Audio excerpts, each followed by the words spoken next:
สบายดีเพื่อนๆวันนี้ก็มาพบกับช่องดา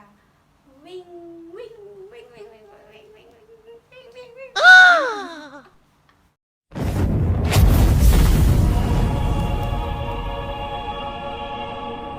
โลสบายดีเพื่อนๆวันนี้เราสิมาเฮ็ดเจียวมักปีกันเนาะตอนนี้เราก็กำลังเผามักปีเนาะเพื่อนๆกำลังสิเฮ็ดเจียวเดี๋ยวเราสิไป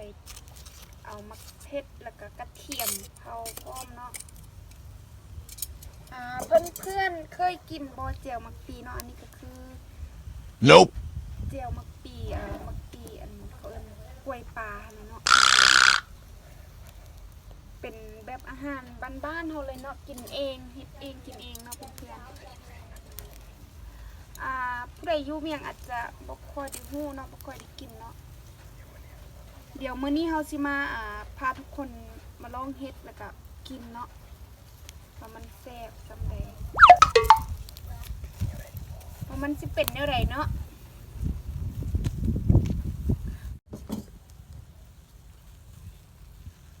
ก่อนอื่นเฮาก็ต้องเผามักปีให้จนไหม้เนาะเพื่อนๆนะเฮาเอาแต่ทางในมันเลยเนาะ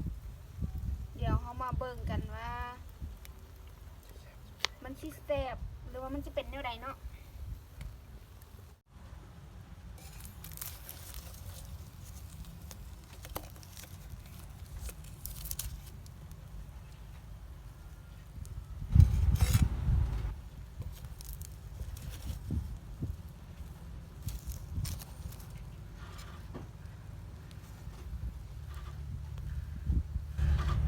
อันนี้ก็สิมาเผาเนาะ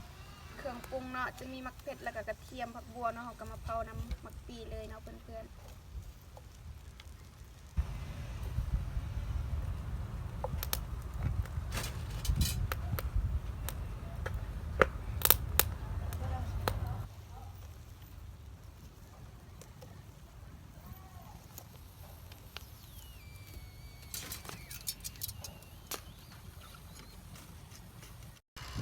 โอเคตอนนี้เฮากะจีมักปีสุกแล้วเนาะเพื่อนๆเฮาก็มาปอก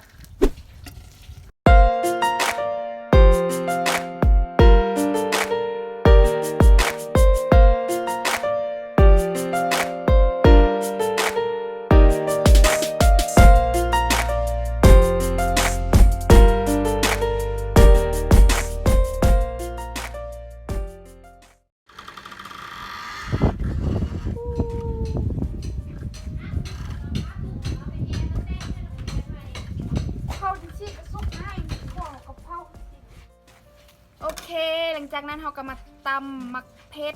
กระเทียมหอมบัวที่เราจีไว้เนาะเพื่อน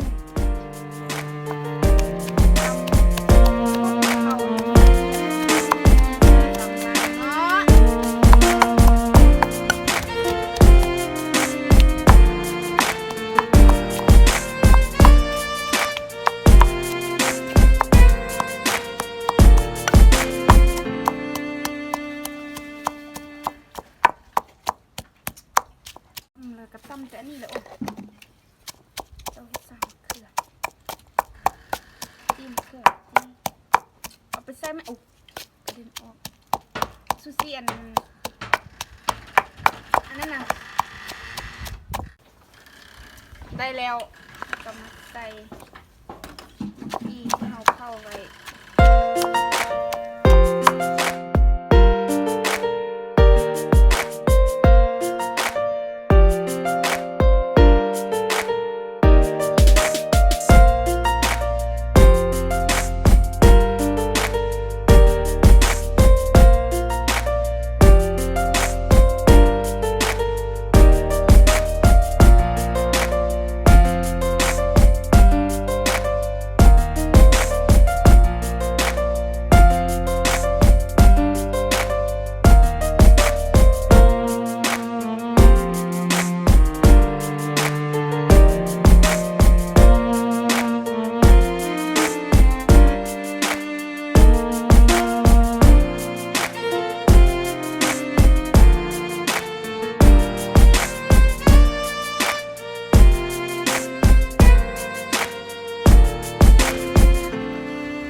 ยายเอาคาบเจียงบ่ได้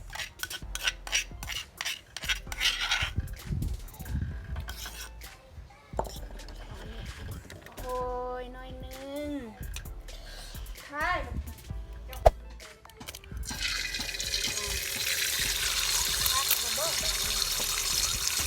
ผักกระบอกบาดนี้ได้หม้อไหมเนาะเพื่อนๆลองหม้อกัน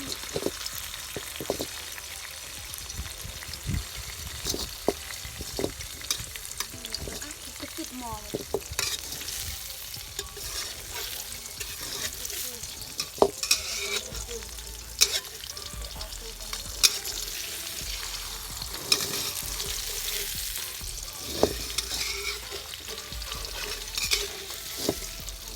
ลองหม้อใหม่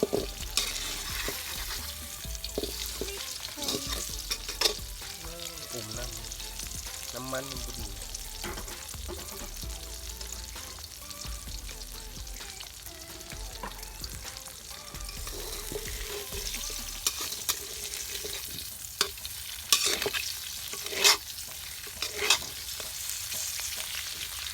จะบ่อนน้ำมันให้มันคนเนาะ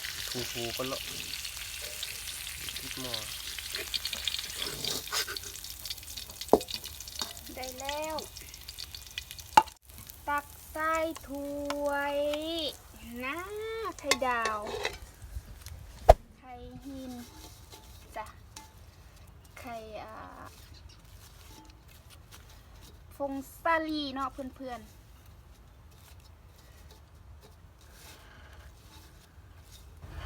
เนียงแบบบ่ใส่น้ำมันเอาพอให้มันฮ้อนๆซื่อๆ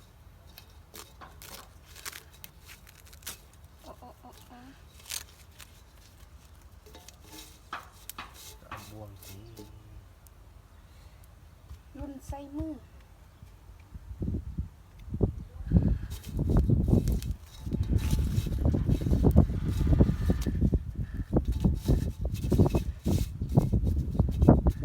ยังปะนี่แหละ